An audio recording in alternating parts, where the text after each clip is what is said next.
is just going right over my head, like I'm looking at my watch.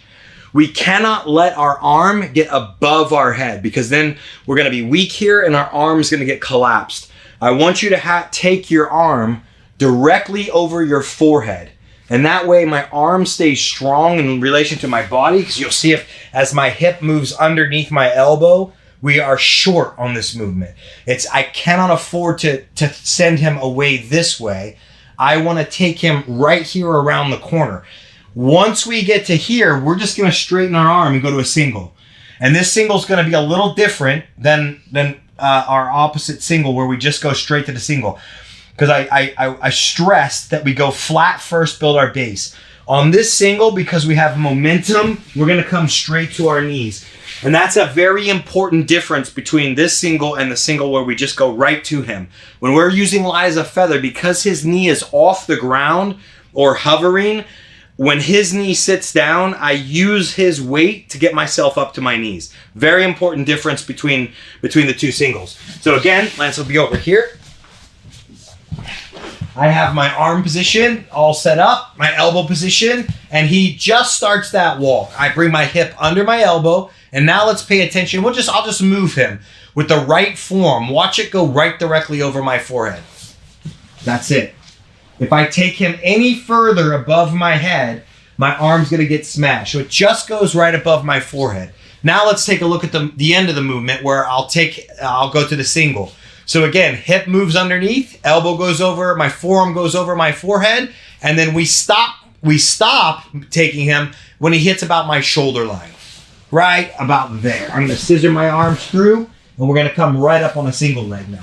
So once he's about shoulder height, we really kind of let the gas off, and then we start shooting our arm through, because it's gonna feel like there's friction, and then we're gonna release the friction, and we're gonna jam right up to our knee. Again, this one, we're not going flat, building our base. Big difference than the other one. We're going straight to our knees. So let's look at that again.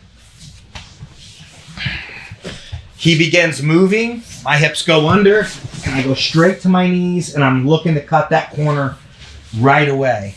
You can see that it's a fascinating single and a fascinating escape, because that's where he wants to go. And then I'm going to send him up, literally up off the floor, over and around, and we're gonna meet on the other side in a single leg.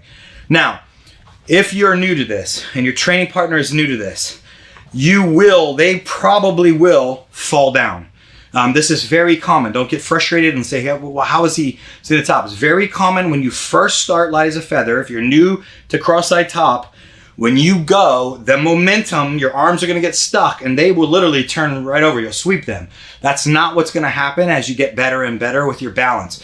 So if you're on top and you've not really done this before, just keep yourself hovering and you're literally gonna go for a ride. Just keep your chest on chest and their legs are gonna pivot right over, just as you saw Lance's just pivot right over. That way he's keeping his arms free so he's not stuck, and this escape is gonna work how it will in training. So one more time, let's really focus in. Now, opposite arm. Again, why do I like my hands where they are? This hand is not on the shoulder. It's inside the armpit. That allows me to then tuck my elbow in and come right up. If this hand's on the shoulder, when you move them, it's gonna get all stuck. So again, reiterating the importance of that initial hand position.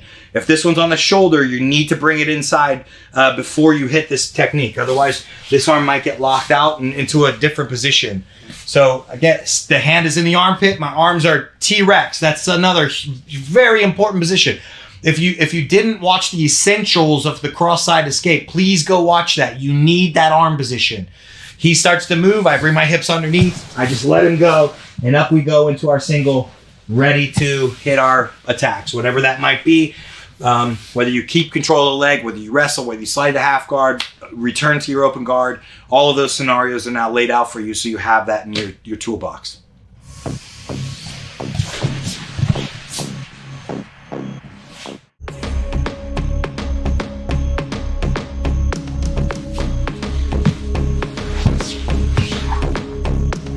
Okay, this version of Light of the Feather, he's just sitting, he is pinning me. He's got head and hip cross-side, he's not moving.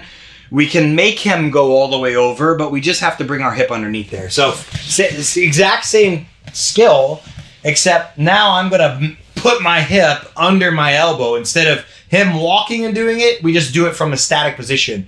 So again, it's all about that bottom elbow staying active in the bottom hip. My T-Rex hands, I'm going to take my legs, move them all the way into my training partner, and I'm going to shovel my hip right under my elbow. There he goes. And we meet him on the far side. So same concepts, everything's the same, except it's just going to take you a little more horsepower at the beginning of the movement because you're going to shovel your hip underneath your elbow. Once you've got that done and you bring your elbow up, you have your training partner's hip, you can just carry them right over to the other side, and everything else is the same. So it's only, and even your hip movement is no different. So the hip movement is me bringing my hip underneath my elbow. So that's no different. It's just that when they start walking, it's much easier. When they're here pinning you and they're not moving, you're going to have to move your feet over and then bring your hip in underneath your elbow. But the result is the same. So just one more, show you one more time.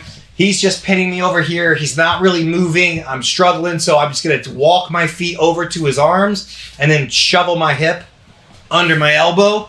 It's going to put him right up and over. I'm going to scissor that arm through, and we have a single on the far side. So it's just a great way to make someone move right around you. And again, once you get really adept at this, you just see how you can avoid all the north-south escapes altogether.